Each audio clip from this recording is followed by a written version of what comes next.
Planeta Verde. Planeta Verde. Planeta Verde. Planeta Verde. Podcast Planeta Verde. Oi, pessoal, sejam muito bem-vindos ao Planeta Verde, o podcast que fala sobre meio ambiente, sustentabilidade, preservação da natureza, reciclagem e muito mais. E como ninguém protege o que não conhece, aqui a gente acredita que informar é o primeiro passo para agir.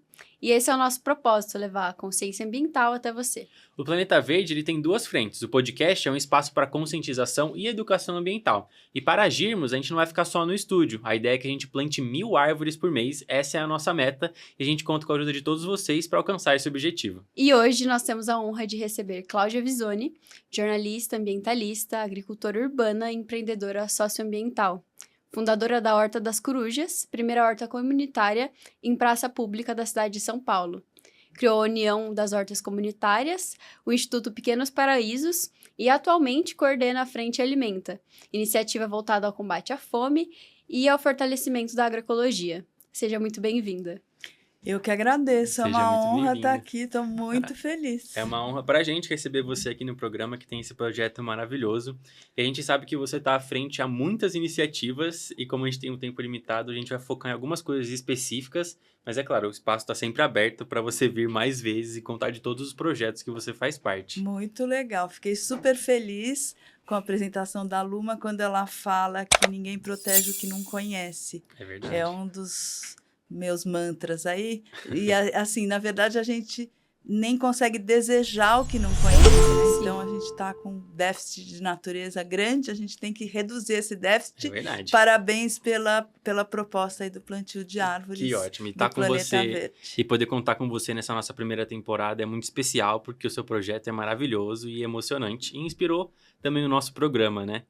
Então, para começar, você trabalhava com jornalismo, né? Conta pra gente como é que começou esse seu interesse, não só pelo jornalismo, mas também pela agricultura. Como começou a ideia da Horta das Corujas? Da onde saiu essa ideia? Por que esse nome? Tá, São então questões interessantes. São duas coisas super importantes para mim, né? O jornalismo e o meio ambiente. E os interesses começaram lá atrás, na infância mesmo, né? Primeiro que uma das grandes alegrias da minha vida foi a alfabetização. Eu aprendi a ler e escrever com 5 anos, fiquei Legal. super feliz. Assim, nunca parei de ler, escrever e tudo mais, e aí a opção por ser jornalista foi mais ou menos natural. A questão do meio ambiente também entrou na infância, né? Eu já tenho uma certa idade, né? Então, isso faz tempo. Estou falando de mais de 50 anos atrás, agora eu tenho 60. E Não acredito. eu entrei nessa história por duas razões na infância. Uma é o escotismo. Eu era bandeirante que quando eu era legal! criança. E isso eu estou falando de 1973, 1974. E nos anos 70... os princípios assim relacionados à proteção da natureza já eram muito presentes no escotismo, acredito que desde a sua fundação, né?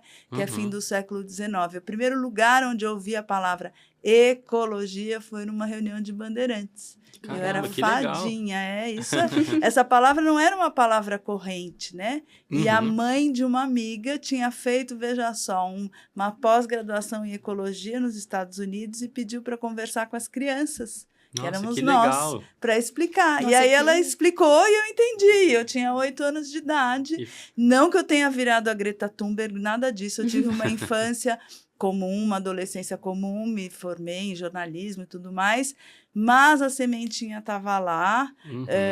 Desde essa época, mais ou menos, eu já comecei a catar lixo na praia. Que legal. E por um outro lado, meu pai, que já é falecido, ele era muito ligado à natureza. E nos anos 70, ele quis construir uma casa no litoral norte de São Paulo, numa praia que na época era deserta, que é a praia de Guaicá, né? Que hoje em dia até é um lugar meio chique, mas não era. Era assim, selvagem, muito selvagem. Eu não gostava, vou dizer para vocês, eu preciso ser honesta, que eu não gostava de ficar lá 2 meses no verão, que não tinha 2 meses. nada, não tinha nada. Não tinha telefone, não tinha televisão, não tinha internet, não tinha quase ninguém, não tinha nada. Mas essa experiência me obrigou a mergulhar na natureza mesmo, né? Então, combinando essa coisa do movimento, do escotismo, né? Do movimento bandeirante, com a minha vivência profunda de Uhum. estar imersa na natureza mesmo, isso passou a fazer parte da minha vida, assim, desde sempre. Nossa, que Oportunidades incríveis. Bom, e a Horta das Corujas, né? Tipo, você contou como é que começou o seu interesse pelo jornalismo e pela agroecologia.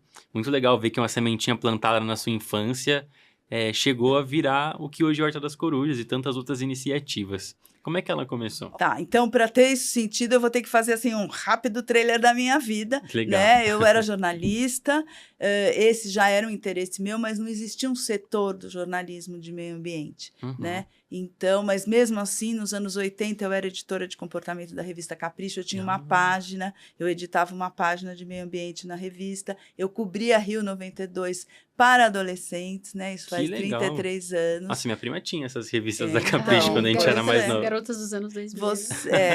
Mas nessa época eu já estava longe, foi bem fim dos anos 80, começo dos anos 90. Né? Então, esse era um interesse paralelo, e aí eu fui sendo promovida na carreira de jornalista até me tornar diretora de redação da revista Boa Forma, porque uma outra coisa que eu adoro esporte, sempre pratiquei e continuo legal. praticando uns 5 tipos diferentes.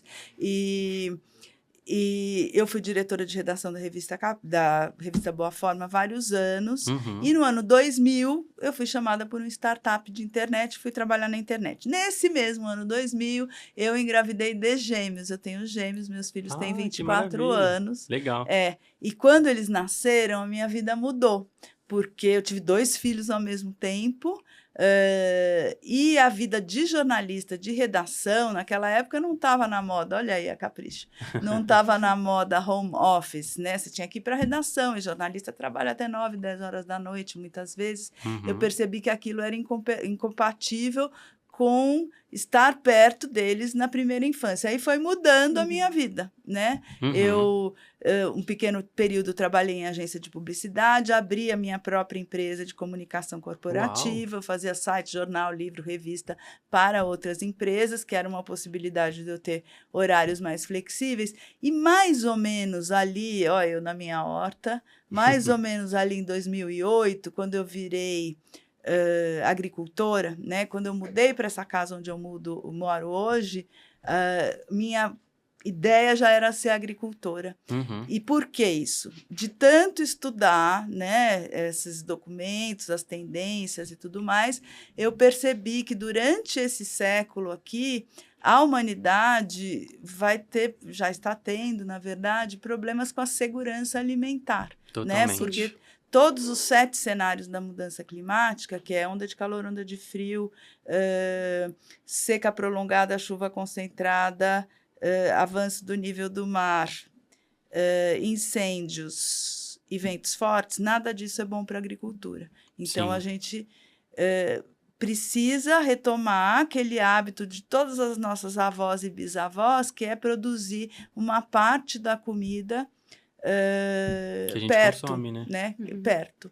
Então, eu resolvi me tornar agricultora por causa disso, e sabendo que, como eu sou jornalista, eu consigo transmitir. Então, até hoje isso acontece. Uhum. Eu sou uma agricultora, antes eu falava que eu era iniciante, agora já passaram 16 anos, eu estou ali no nível intermediário. Legal. Mas tudo que eu aprendo, eu compartilho. Né? Então, eu comecei a compartilhar isso nas redes sociais.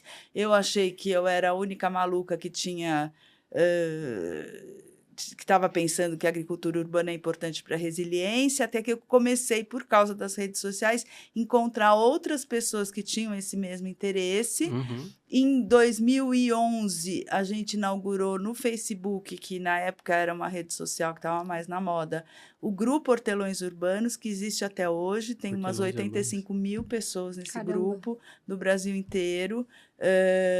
Esse grupo deu origem a muitas hortas por aí e deu origem à discussão de uma horta comunitária em São Paulo. Uhum. E a gente começou a debater ali na rede social e resolveu ir em frente e inaugurar a Horta das Corujas, que virou livro. Ah, que maravilha. Então, Ele é os lindo detalhes demais. estão aqui para vocês. Inclusive, esse livro é presente para o Planeta Ah, Verde. que ótimo. Muito Eu obrigado. preciso de uma caneta depois para escrever. Sim. Depois a gente Seu pega a caneta. autógrafo. Nossa, Mas legal. tá Muito tudo aqui obrigado pelo contado essa presente. história. Legal. Perfeito. E é tão gostoso quando a gente encontra pessoas que gostam das mesmas coisas, né? Esse papel da comunicação de conectar as pessoas. Sim, a minha vida mudou completamente, né? Porque o cotidiano de agricultor é um pouco diferente do cotidiano das pessoas em geral que moram na cidade. E chegou um monte de gente na minha vida, assim, Nossa, muito legal com esse Que mesmo maravilha. interesse. E onde é que fica a Horta das Corujas? A Horta das Corujas fica entre a Vila Madalena e a Vila Beatriz,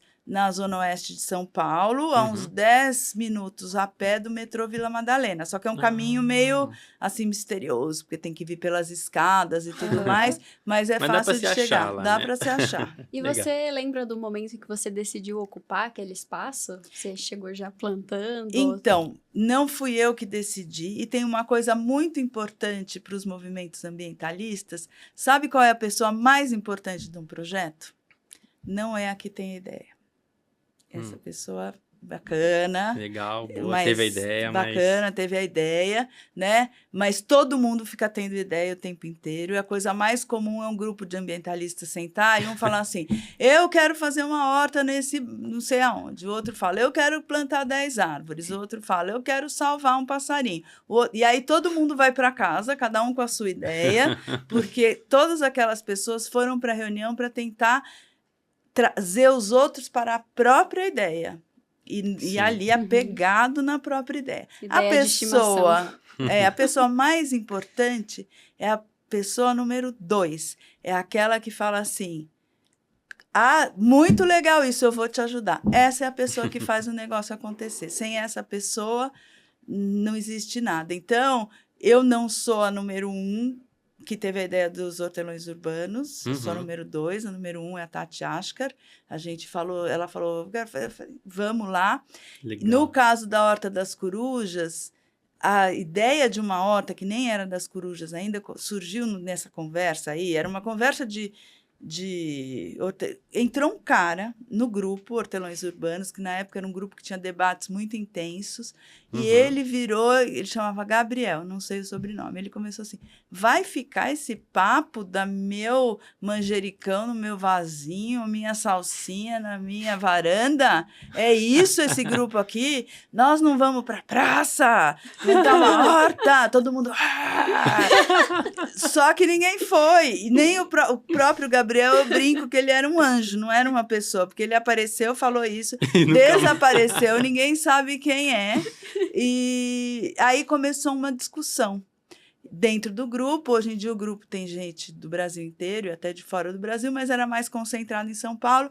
E aí começou um debate de onde seria essa horta. E uma pessoa que nunca participou da horta falou assim: tem a Praça das Corujas aqui, não sei o que lá, é um lugar legal, vi que é uma praça grande. Aí eu fui lá olhar e a gente começou a afinar essa história. E aí a terceira pessoa mais importante, né, quer dizer, a segunda pessoa mais importante, a mais importante é o número 2. E a segunda pessoa mais importante é aquela que fica, aquela que se mantém, né? E nesse caso, na Horta das Corujas, desde a concepção até hoje, a única pessoa que ficou fui eu. Caramba! Nenhum dos fundadores iniciais, dos que tiveram ideia, do que se reuniram, por diferentes razões. Tem gente que mora em outro país, tem gente que mudou de vida. Começou um outro projeto. Tem gente que começou assim, outro projeto, não interessa. Mas a única sobrevivente sou eu. Essa é uma das razões pelas quais eu escrevi o livro. Muito legal. Porque... Nossa, não vejo a hora de ler.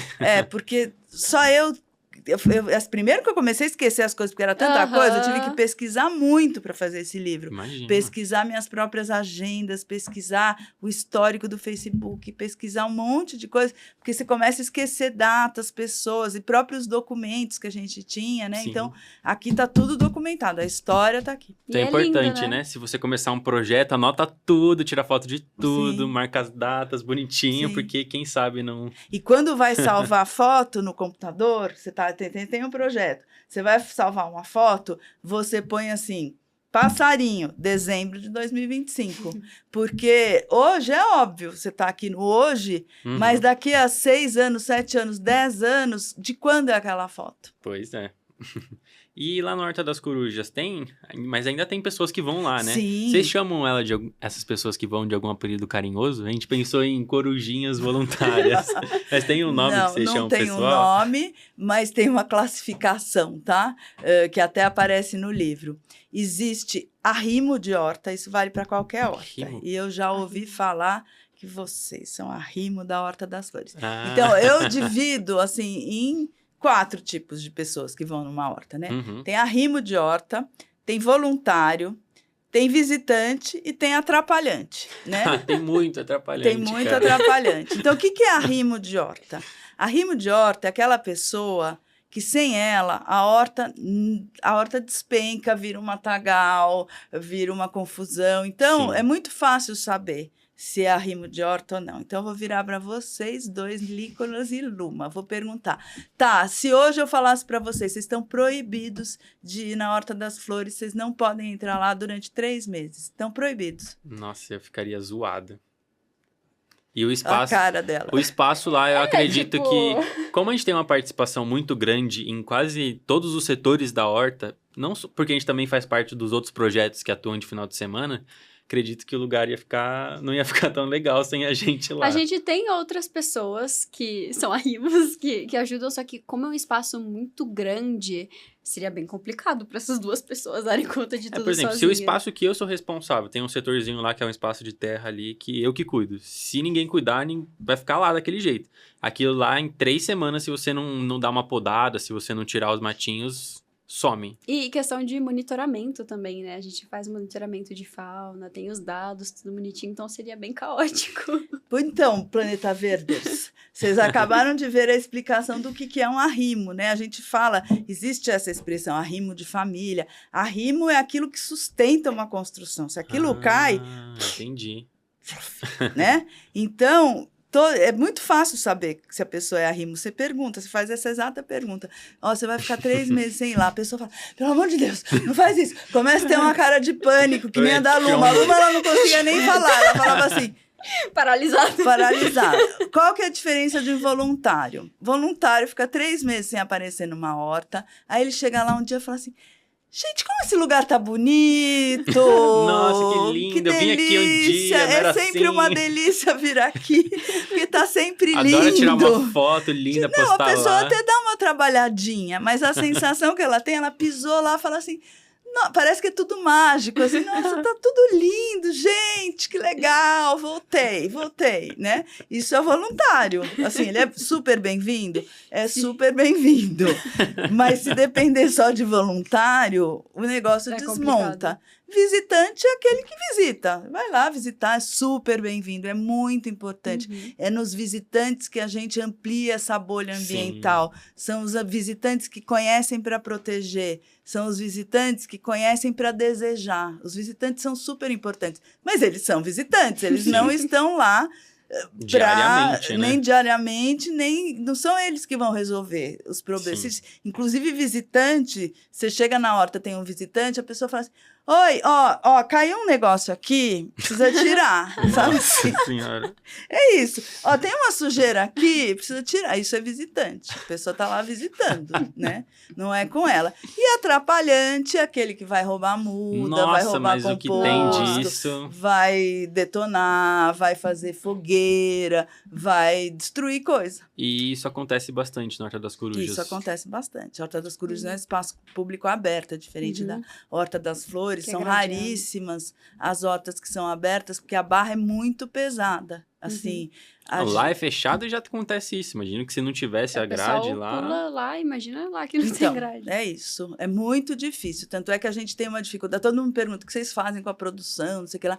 A gente tem uma dificuldade de manter as plantas. Manter É o que elas eu ia lá. perguntar. Como que funciona essa questão da colheita? É qualquer pessoa que pode colher? Então, as pessoas podem colher, elas são convidadas a colher, a ter bom senso. Uhum. Todo mundo pode ir lá, pegar um raminho de manjericão e levar para casa, não tem problema. Só que primeiro tem uns 4, 5 arrimos voluntários E tem centenas de pessoas para colher. E tem as pessoas que vão roubar a muda. Uhum. Então, assim, tem espécies que a gente não consegue ter na horta. Vou dar um exemplo. Alecrim, Caramba. arruda, é impossível. Alecrim, a gente já plantou, acredito, que uns 400, 500 pés de alecrim Nossa. ao longo dos anos. Roubaram todos, 100%. Não tem. Gente, Tá? como é que pode, né? E a gente nunca, eu descobri, aprendi um cálculo matemático, que é o limiar do roubo. A gente não vai descobrir qual é o limiar do roubo de alecrim. O de capim-santo a gente acho que talvez tenha conseguido vencer o limiar. É 1.000, assim, 1.000, 1.200. Nossa. Depois você plantou Nossa. 1.200, alguns começam a sobrar. Manjericão, eu achei que a gente tinha chegado no limiar, que é isso mesmo. Já deve estar. A gente já, Gente. ao longo dos anos, deve ter plantado uns 2, 3 mil pés de manjericão. Hoje em dia, acho que tem uns 2 ou 3 na horta. Assim, Nossa as pessoas Senhora. vão Que roubando complicado, né? intensamente. Elas, é assim, é tipo ave de rapina. A pessoa vai, tem um dia específico, e ainda é comum, eu tô lá trabalhando, alguém vem e fala assim: que dia que você vem aqui? Porque Que hora que vocês estão aqui trabalhando? quando a pessoa pergunta isso, é porque ela perdeu a viagem. Ela já foi lá para roubar planta, me Nossa. encontrou, ela perdeu a viagem, então ela pergunta que dia que eu vou, para ela não ir. Cara pra de ir pau ainda, É, né? não, é Caramba. terrível. É terrível. Não é fácil, não. E como que vocês acabam lidando com essa situação? Tipo, vocês fazem alguma campanha? Funciona? Quais são as estratégias que vocês já Não tentaram para evitar adianta. isso? A estratégia é resiliência. Uma das estratégias é não colocar placa. Todo mundo fala, ai, devia colocar placa. Placa dá muito trabalho. Uma horta é uma coisa viva. Um dia tem um negócio aqui, outro dia não tem. Sim. Então, você ficar correndo atrás da Sim. placa. Placa atrai roubo. E, por exemplo, placa...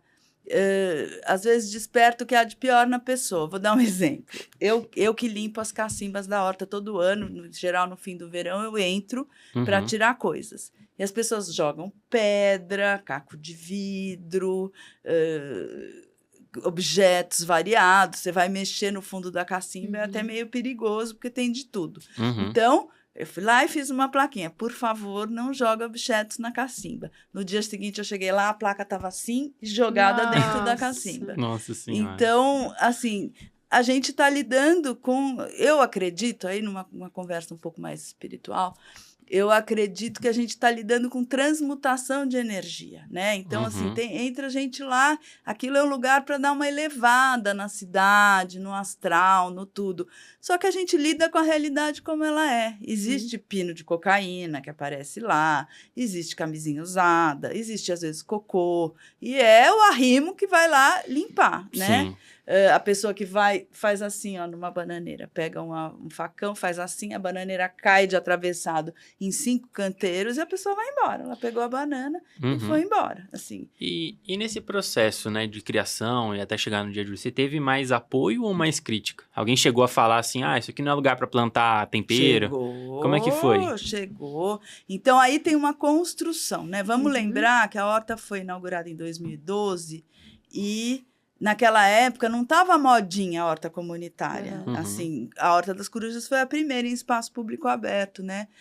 Da cidade de São Paulo. Então, assim, a gente primeiro começou a trabalhar aquele terreno, cavar as cacimbas e tal, e tinha gente que ia xingar a gente, né? Nossa. Tinha gente Por que estar ia lá... plantando. Seus nojentos! Vocês estão destruindo a praça! Vocês são uns nojentos! Era nesse nível. Cara. Aí uma vez eu virei absurdo. para uma senhora que estava lá berrando, eu falei, olha, deixa eu te explicar o que a gente vai falar assim, eu não converso com palhaço, você é uma Nossa. idiota. Eu Que falei, isso? beleza.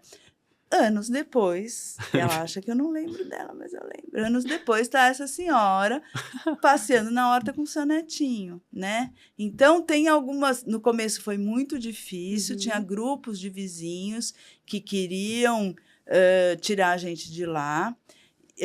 Existiu muita crítica, porque também as pessoas não estão acostumadas com o visual da agroecologia. Quando a pessoa Uhum. pensa em horta, ela pensa naquele batalhão de alface, assim, todos do Sim. mesmo tamanho, fazendo continência, e um canteiro agroflorestal é diferente. Várias espécies, né? Várias espécies, muitas espécies que as pessoas não conhecem, porque conhecem. as que eles conhecem, eles roubam, né? Então vão sobrando as punk, mas Aham. tem um lado até mais interessante, que essas plantas são mais raras, muitas vezes mais valiosas.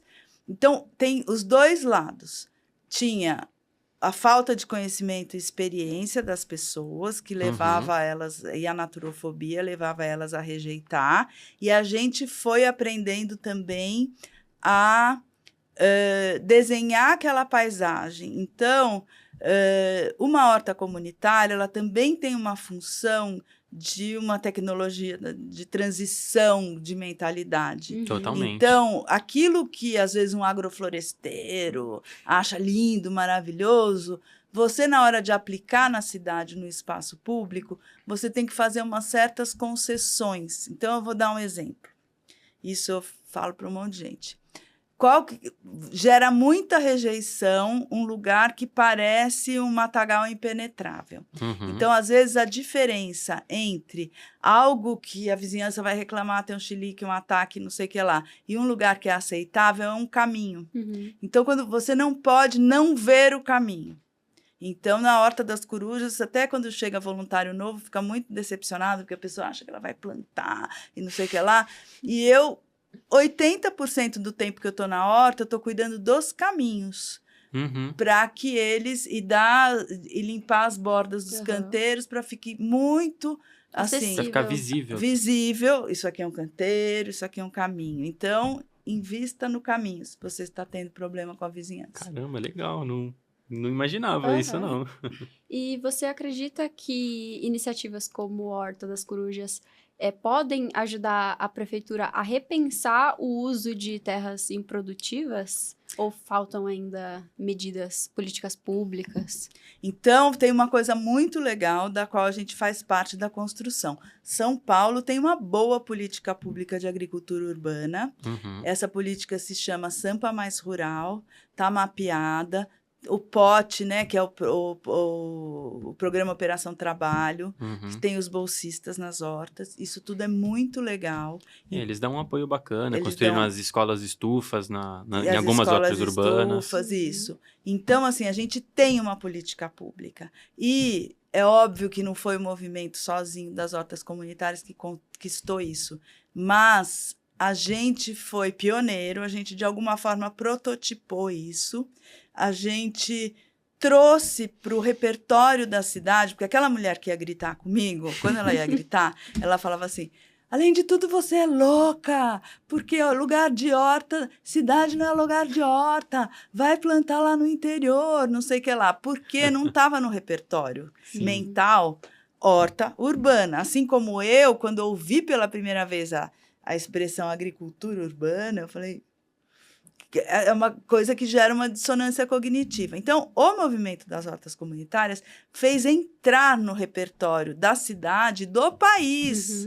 Né? Porque, por exemplo, a política pública de agricultura urbana de Salvador, que tem mais de 100 hortas, é baseada na Horta das Corujas, entre Caramba. outras, de outros lugares. Que legal. Então, a gente foi parar no Jornal Nacional, não sei aonde, tarará.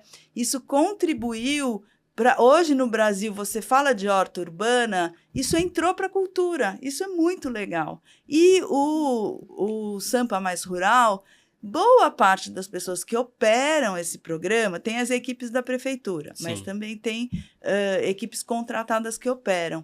São pessoas que vêm dos hortelões urbanos, que se conheceram nos hortelões urbanos, que são amiguinhos da gente, que são pessoas que trabalharam em hortas comunitárias, porque nós que somos pessoas urbanas, que tiveram acesso à universidade, não sei o que lá, a gente se torna meio ponte entre mundos, né? Eu, no meu dia a dia, trabalho muito com a agricultura periférica, camponesa da cidade, por causa da Frente Alimenta, né?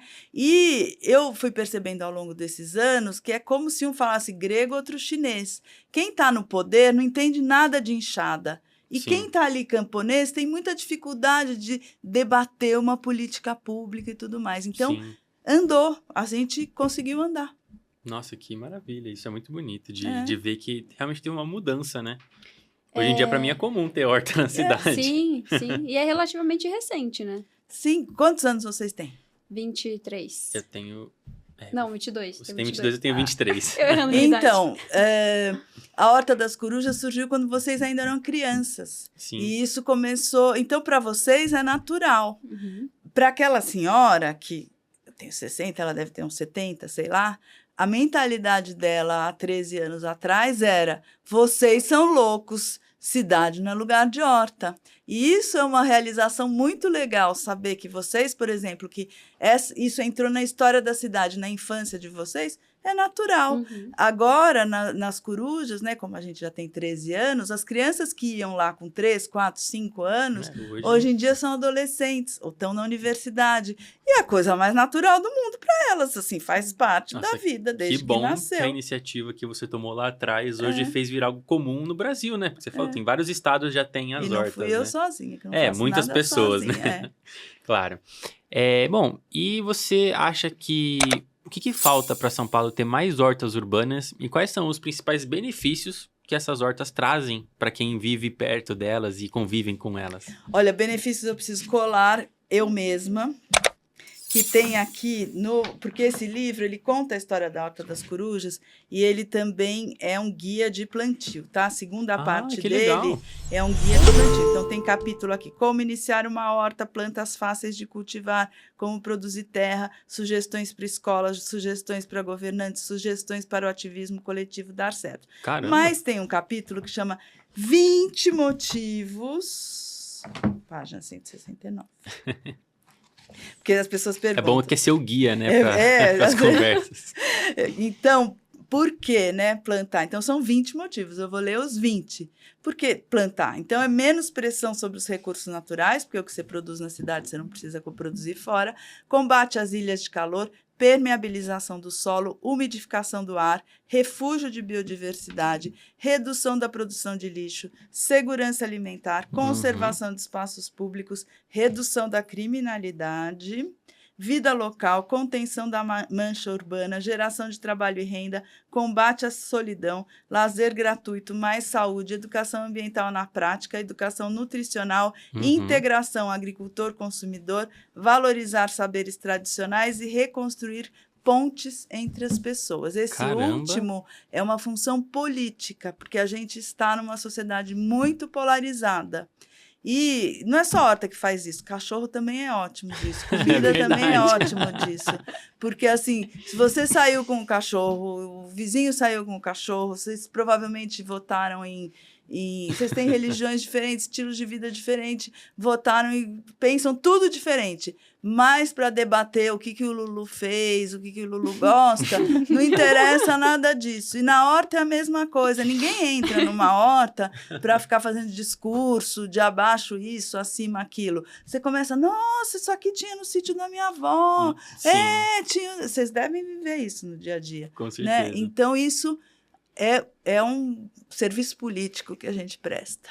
E você mencionou segurança alimentar e antes tinha falado do Frente Alimenta. Como você enxerga a importância desses projetos para a gente ter uma alimentação mais saudável e alcançar a soberania alimentar? Tá, então, a Frente Alimenta é o projeto de combate à fome e apoio à agroecologia comercial, né? Eu sou uma das fundadoras e sou coordenadora. Ele já tem 5 anos, começou em 2020, durante a pandemia. É super importante, porque o que acontece? A gente tem toda uma indústria alimentar de ultraprocessado, feita para criar produtos viciantes, crocantes, com hiper sabor, não sei o que lá, e que principalmente duram 1 ano ou mais na prateleira. Essa é a grande razão pela qual um pacote de salgadinho é muito mais barato do que um maço de rúcula. Aquilo é comida morta, você pôs ali na prateleira, então ela é feita para o sistema industrial. Faz lá numa fábrica não sei aonde, taca na caixa, põe na prateleira, esquece 1 ano e não perde valor. Sim. Eu tenho um amigo que distribuía orgânico em São Paulo, ele levava no carro uma bacia cheia de água com as rúculas dentro. E ele chegava na porta da casa do cliente, ele mergulhava a rúcula, fazia assim. E eu, quando estou colhendo salada em casa para almoçar, Se tocar o telefone e eu olhar para o lado, em 3 minutos aquilo já não está consumível, né? A Frente Alimenta agora, uma das coisas que a gente está fazendo é doar para a Associação de Agricultores de Parelheiros, a Cooperapas, uma câmara fria. Eles estão perdendo muita produção, porque você colhe, tá calor, até aquilo chegar, acaba, né?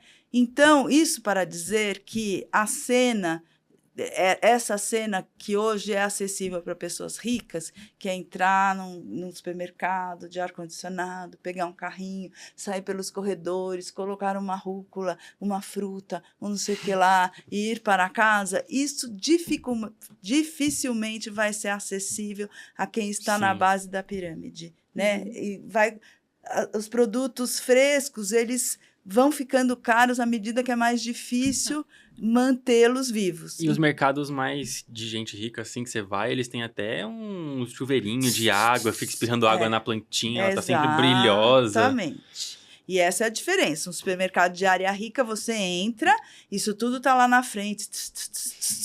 Maravilhoso. Um supermercado de bairro pobre, você entra, salgadinho, refrigerante, biscoito. O alface e tomate do lado, assim. 2 ou 3 e caros e difícil. Então, o que a Frente Alimentar faz é fomentar um sistema alimentar virtuoso para a baixa renda. Então, a gente conecta diretamente nos territórios, cozinhas comunitárias e hortas de produção. A gente compra a produção de um agricultor e entrega na cozinha. E a gente também ajuda na infraestrutura para que, por exemplo, a horta da Dona Sebastiana, em São Mateus, é a feira local. Então, a gente subsidia, inclusive, o transporte, porque nem tudo é produzido naquela horta, né? As coisas que têm ciclo mais longo, como a terra urbana ela é mais escassa, né? Coisas que demoram muito tempo, sei lá, uma cenoura demora 120 dias, uma alface demora 40. Você precisa fazer aquela terra girar, então você vai tender a escolher produtos que têm ciclo mais curto, né? Então, a gente subsidia o transporte, a entrega de produtos que vêm de assentamentos ali da região de Sorocaba, na horta da Dona Sebastiana, e a horta da Dona Sebastiana é a feira orgânica ali do bairro.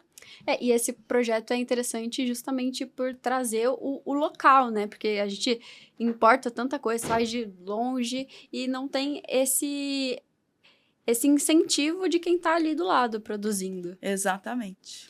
E se alguém quiser começar a sua própria hortinha urbana, assim, tipo, tem uma praça e quer começar um projeto lá, vocês têm uma mentoria, vocês ajudam esses projetos? A mentoria. Né? O livro é a resposta. É a Bíblia das hortas urbanas. Então, as pessoas não acreditam. Muitas vezes elas querem me perguntar. Eu falo assim, peraí. Porque eu mesma, eu assim... espremi meu cérebro para escrever isso aqui, organizei tudo. Quando eu vou falar de improviso, a própria história da horta, eu esqueço metade. Então, aqui está organizado, aqui tem uma cartilha, né? E também esse conteúdo está no meu blog, Como Começar uma Horta. Então, entra lá, claudiavisoni.com.br, Como Começar uma Horta, tem lá. Legal. Mas, assim... tem duas situações, né? Começar em casa e começar num espaço público. Espaço público é mais complexo, porque tem os atrapalhantes. Você não está lá controlando o tempo todo. Entra cachorro, a pessoa rouba coisa. É tudo confuso. Mas para ambos os lugares, a minha orientação é começa começando. Às vezes a pessoa fica pensando nos mínimos detalhes, o que ela vai fazer, assim, vai lá e começa, mas começa pequeno. Sim. Porque você está trazendo para a sua vida, cuidar de uma horta é que nem cuidar de um animal de estimação, que nem cuidar de filho, horta não tira férias. Então, é como se as pessoas têm, em geral, assim, tendência à megalomania, né? Então, a pessoa quer começar com 50 vasos, com uma área enorme. Então, é como virar e falar assim, então eu tô te dando 50 cachorros para você cuidar. Não, comece com um cachorro. Você começar com 2 vasos, você começar com 1 metro quadrado, entende que espaço aquilo ocupa na sua vida. Quanto tempo você tem disponível para isso? Sim. Como é que aquilo se comporta? Aí você vai ampliando. É isso. E confia nas plantas, porque quem ensina a gente a plantar, na verdade, é as plantas, né? Se a gente observar, as pessoas falam, você conversa com planta? Conversa na língua delas, né? Não chegou, oi, bom dia, como vai você? Não sei o que lá. Não é isso. Como é que a gente conversa com planta? Você lá, você faz uma intervenção, você olha no dia seguinte, nos outros dias, a planta melhorou, a planta piorou, o que deu certo?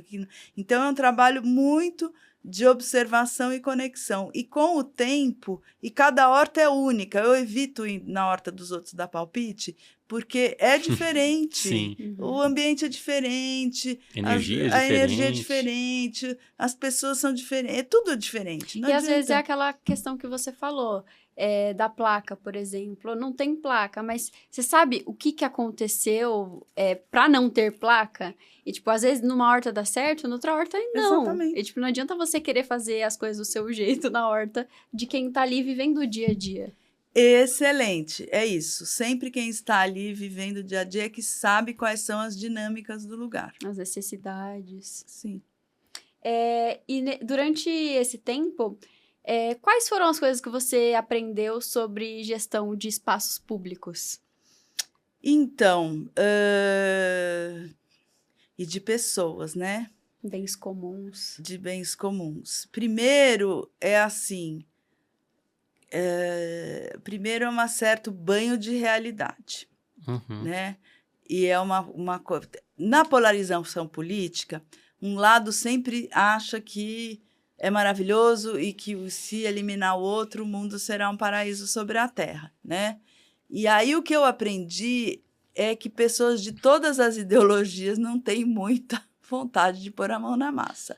As pessoas que põem a mão na massa são muito raras, né? Pegar a enxada e lá fazer o trabalho. E lá plantar. realmente fazer, gente para palpitar, gente para querer mandar, etc., tem muito. Gente para fazer mesmo, tem pouca, né? Então, é uma certa... A gente entende um pouco a natureza humana, né? E aprende a aceitar. Outra coisa tem a ver com essa coisa de aceitação, principalmente quem vai trabalhar em espaço público, é assim, imagina que você é um monge zen budista, assim, você está lá, assim, para viver o processo, independente do resultado, e você vai lá todo dia, e se estragaram, você vai lá e conserta, e no dia seguinte, estragaram de novo, você vai lá e conserta. Eu ouvi dizer que seu Hélio do Parque Ticoatira esteve aqui. Sim, E nosso a amigo história já. dele é meio semelhante.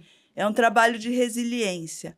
Por um lado, você pode olhar e falar... uma vez tinha uma mulher que ficou sentada na frente da horta. Ela falava assim, vocês vão plantar, eu vou pegar tudo. Vocês vão plantar, eu vou pegar tudo. Não acredito. Vocês...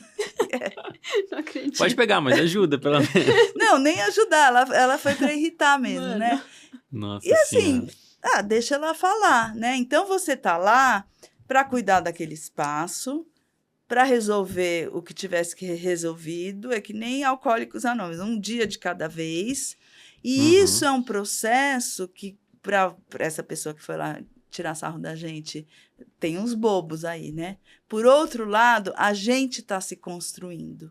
Porque Sim. você está construindo em si mesmo capacidades que são muito importantes no mundo de hoje, que é a capacidade de focar, a capacidade de ser resiliente, a capacidade de enfrentar, a capacidade de regenerar as coisas, de manter disciplina e constância. E essas coisas que eu citei, elas servem para tudo na vida.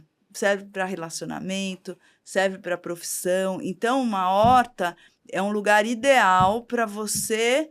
É treinamento mesmo, de monge zen. Aí você vai para o mundo mais fortalecido. Com Você certeza. diria que essa experiência que você teve, ela abriu os seus olhos para essa questão de valores que você levou para a vida?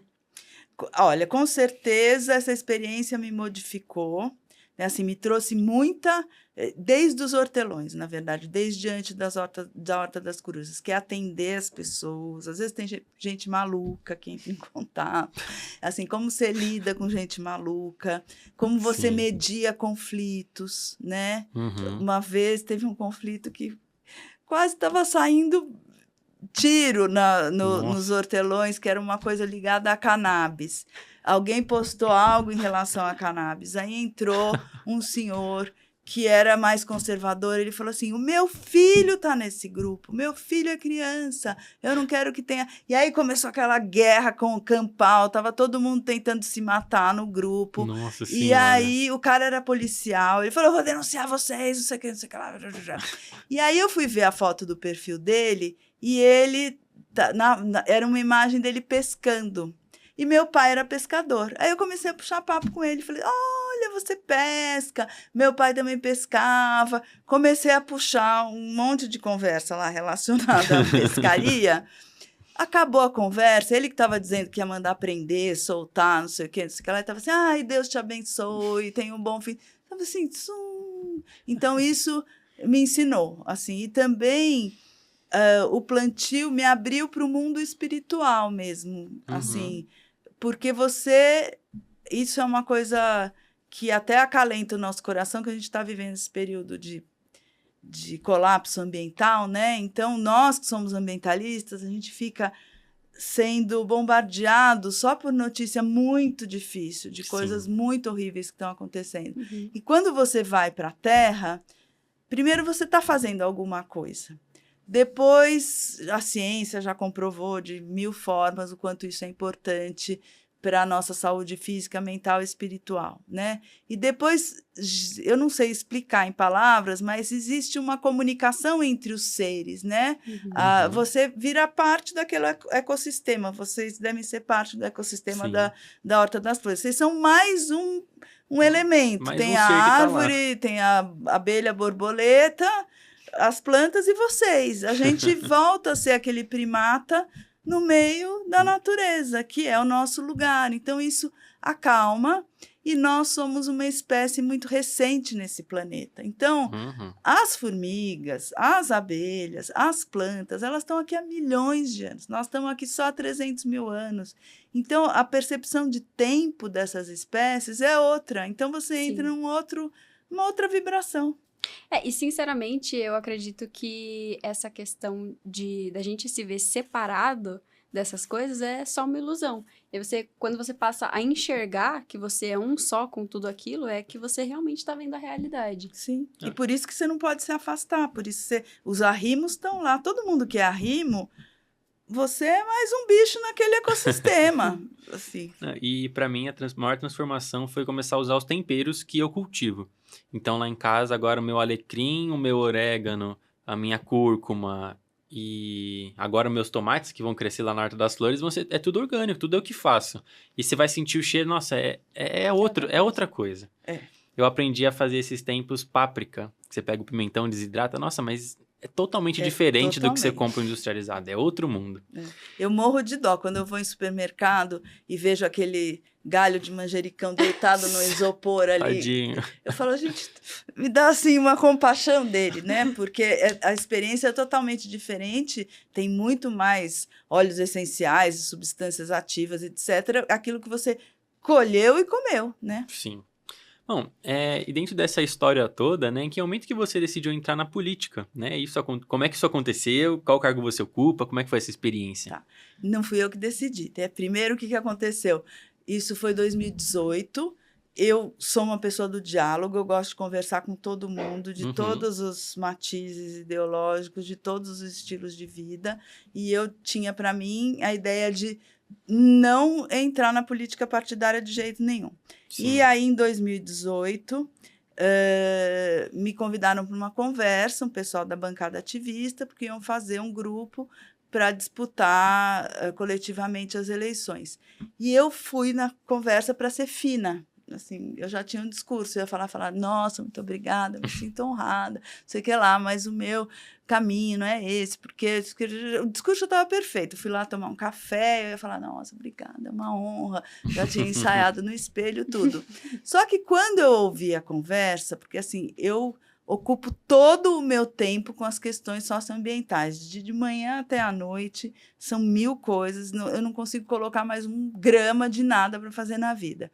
Quando eu ouvi que eu estaria unida a pessoas que estavam lidando com outras pautas também muito importantes, como educação pública, saúde pública, direitos indígenas, direitos humanos, combate ao racismo, combate movimento feminista, movimento LGBTQIA+, eu senti que meu braço podia chegar mais longe. Eu falei, bom, junto com essa galera, eu não tenho tempo para ir lá batalhar para melhoria da escola pública no Brasil. Não cabe na minha vida. Mas, poxa, eu vou ter uma amiga que só faz isso da vida. Achei sensacional. A família levou um susto, porque eu não tinha falado para ninguém. Porque eu ia num café para dizer que eu não ia. Cheguei à noite em casa e falei, gente, tá uma coisa pra você. Aí entramos na campanha. E a gente ganhou, e aí virei co-deputada estadual, né, pela bancada ativista. Foi um mandato super conturbado, 1000 conflitos internos e uma pandemia no meio. Foi uma experiência incrível. Hoje em dia eu sou filiada ao Partido Verde. Eu fui candidata a deputada estadual com o coletivo em 2022, candidata a vereadora em 2024, perdemos as 2 eleições, né? E isso é uma coisa que perdi, talvez, por falhas minhas também, mas o pessoal do marketing político já avisa. Você entra no mundo político, eles falam, meio ambiente não dá voto, arranja outro tema. Eu falo, mas eu... não existe outro tema na minha vida, né? Porque sabe como funciona no marketing político? Tem gente que dá aula disso. Você pega, sei lá, você está numa cidade X, Blumenau. Aí você entra no Google Trends Blumenau. Quais são os grandes problemas aqui da cidade? O pessoal reclama muito de buraco de rua. Você, a Cláudia, tapa buraco. É assim que funciona. É assim que funciona. Muita gente escolhe um tema... E aí a pessoa vira e fala, não, mas tem que escolher outro tema. Eu falo, não tem outro tema. Assim, para mim, a política é uma ferramenta do ativismo. Não é escolher o contrário, que dá voto. Não é assim, não é uma oportunidade de chegar ao poder, né? Então é isso. Caramba. Bom, e quais são os próximos passos, né, para os projetos que você lidera? Onde você espera chegar com a Horta das Corujas, com a frente da alimentação? Quais são os seus objetivos? Bom, a Horta das Corujas está lá, linda e maravilhosa. O objetivo da horta é ser horta. Então... E se manter, né? E se manter. E acho que lá o objetivo é começar a pensar na sucessão. Aliás, hoje eu estou muito feliz que vocês sejam tão jovens e estão no movimento. Muito importante. O movimento ambiental é um movimento transgeracional, né? A gente precisa ter pessoas de diferentes idades, porque isso é a roda da vida, né? Daqui a 40 anos, espero que vocês estejam aqui num podcast ou em outro lugar, falando com alguém que nem nasceu ainda e transmitindo tudo aquilo que vocês viveram, né? Então, a Horta das Corujas vai ser a Horta das Corujas. Frente Alimenta está a 1000, Frente Alimenta... Agora vai para 6 anos de atividade, a gente programa referência no Brasil, a gente prototipa, né, inclusive políticas públicas, foi a primeira entidade do Brasil a assinar convênio com o Ministério do Desenvolvimento Social, como entidade gestora do programa Cozinha Solidária. A gente é uma entidade gestora modelo, as tecnologias que a gente desenvolve, elas influenciam outros lugares, a gente... os próprios recursos, tá? A gente dá capacitação para hortas de outros lugares, já teve participante até de Rondônia, para a gente ensinar como é que acessa. Essa é uma política pública ótima, que tomara que continue. Então, estou lá trabalhando a 1000 na Frente Alimenta. Agora, em 2025, eu criei Pequenos Paraísos. Olha a sincronicidade! Pois é. Pequenos Paraísos. Lindo logo, adorei. Apoia grupos e pessoas que cuidam de espaços públicos abertos na cidade. Então, estamos atrás de financiamento, já são 4 lugares apoiados. Para incluir outros, precisamos de doadores. A partir de R$440 por mês, a pessoa pode virar um patrocinador de Pequenos Paraísos. Nossa, né? Que legal! E qual é a ideia de Pequenos Paraísos? A gente vive numa cidade muito difícil, muito inóspita, e as pessoas precisam, isso, Horta das Corujas não é apoiada, tá? Porque Pequenos Paraísos, lá a gente vai voluntário, não sei o que lá. Mas nem todo mundo consegue se dedicar voluntariamente a projetos. E essa cidade precisa desesperadamente de oásis urbano. O que é oásis urbano? Isso aí salva a vida, salva tudo, e é a experiência que eu tenho aos Pequenos Paraísos, fala dele, ele aparece. É inspirado nessa experiência de estar na Horta das Corujas e ver tantas vezes alguém que abre a porta e fala assim, acabei de brigar com meu marido, eu quero matar ele, eu vim para cá. Ou alguém que fala, eu tô precisando de um lugar para ficar quieto. Uma vez eu estava lá, uma pessoa abriu a porta e falou assim, acabei de receber um telefonema, minha mãe morreu e eu vim para cá. Então, assim, Caramba. a gente precisa ter um espaço que você sabe que é limpo, Acolhedor. que você sabe que é seguro, acolhedor, e isso precisa se espalhar pela cidade. A gente tem espaços públicos na cidade, mas a prefeitura não consegue cuidar com aquele primor, porque carinho, né? com carinho, porque isso só quem está lá todo dia, só quem é da região vai entender. Não, e é super importante, né, a sociedade, ela passar a se movimentar para cuidar desses espaços, Sim, porque a gente está vendo cada vez mais esses pequenos espaços verdes da cidade sendo destruídos para Sim. construir casas, construir prédio. sim. Então a gente precisa proteger esses espaços verdes, porque na primeira oportunidade que tiverem para tirar ele de lá, eles vão tirar. Exatamente. E se tem uma comunidade de proteção forte Sim. no entorno, né? Se ninguém nem sabe que é um Uhum. lugar que joga entulho, que ai que horror, e tem rato, e outro dia eu fui assaltado ali, assim, não é um lugar que as pessoas vão se unir tanto para Se defender. conectar. Então, Sim. é fundamental. Então, Pequenos Paraísos está indo e tem a Que minha ótimo. consultoria que está em fase de lançamento, que já tem projeto do Ah, que percurso ótimo. Mata Atlântica no Parque Vila Lobos, é um deles. Vem outros, né? Que é uma consultoria para projetos de adaptação climática, de regeneração socioambiental. E é isso. E também tem meu trabalho de jornalista e tem o trabalho de Essa parte que eu já agricultora falei. e por aí vai. Agora, só pra gente Muito legal. fechar esse ciclo de conversa, a gente já tá no final do programa, seria legal você contar pra gente um pouquinho de outros projetos que você faz parte, né? A gente viu ali o logo do Movimento Cisterna, aí você já falou do Instituto Pequenos Paraísos, tem a das hortas comunitárias. O que é esse projeto das cisternas? Então, esse é um movimento. Esse movimento surgiu em 2014, na crise hídrica de Uhum. 14. É o Movimento Cisterna Já. Ele ainda existe. Se você escrever Movimento Cisterna Já, você vai cair numa página da Wikiversidade. Lá ensina a fazer cisterna, a usar cisterna, tinha Legal. contato de cisterneiro e tudo mais. E nós estamos, infelizmente, aí na beira de uma nova crise hídrica, Sim. né? Então, esse movimento foi criado por mim, pelo Guilherme Castanho e pelo Ariel Kogan. Nós três somos permacultores. Naquele momento, em 2014, a gente sentou e falou, bom, a cidade está faltando água.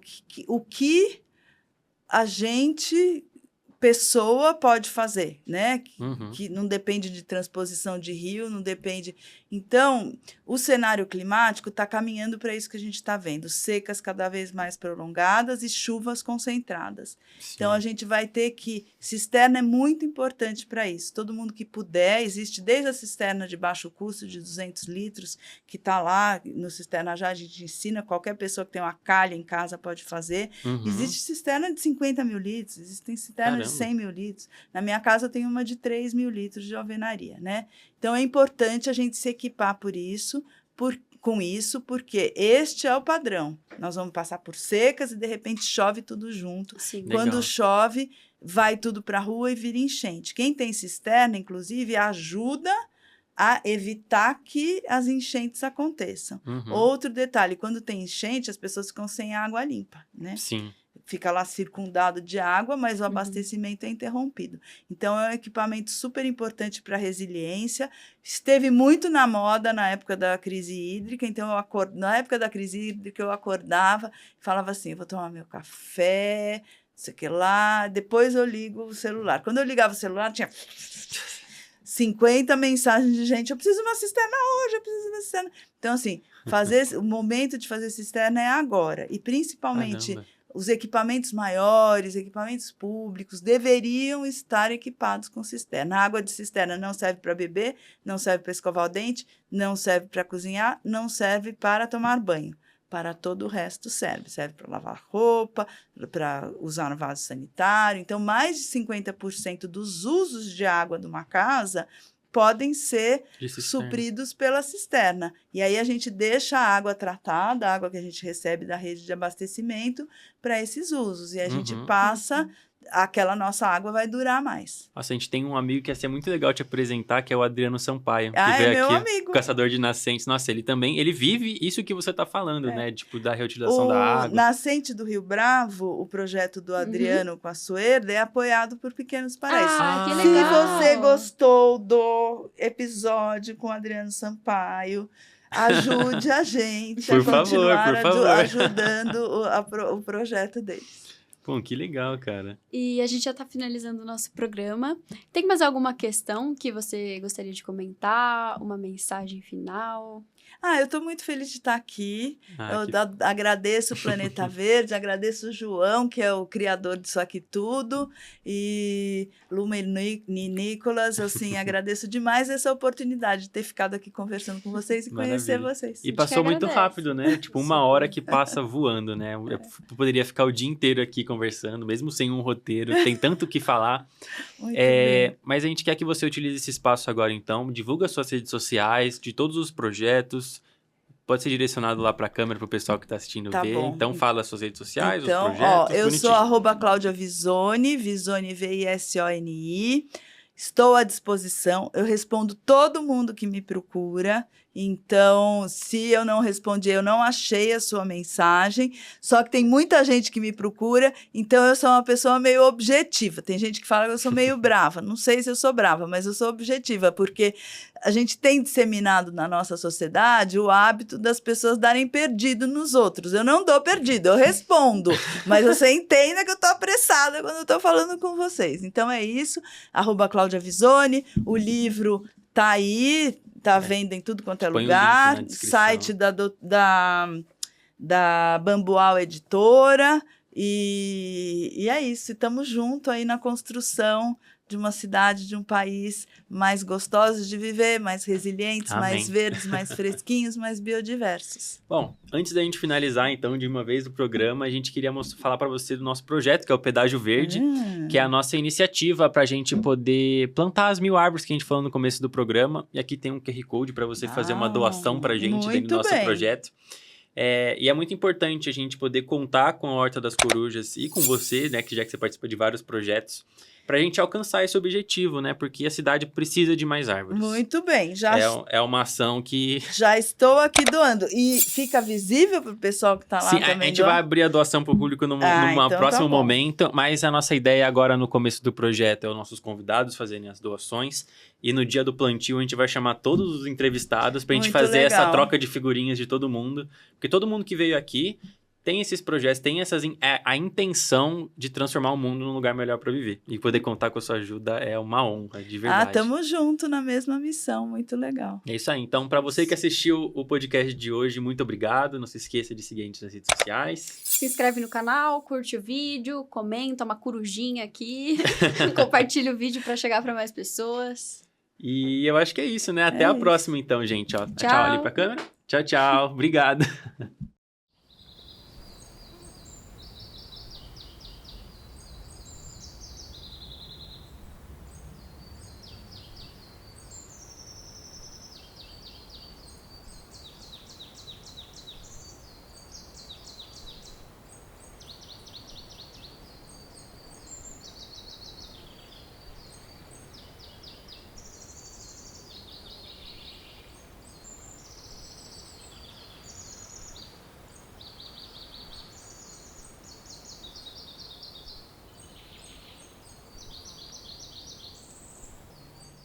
Planeta Verde. Planeta Verde. Planeta Planeta Verde. Verde. Planeta Verde. Podcast Planeta Podcast Verde. Planeta Verde.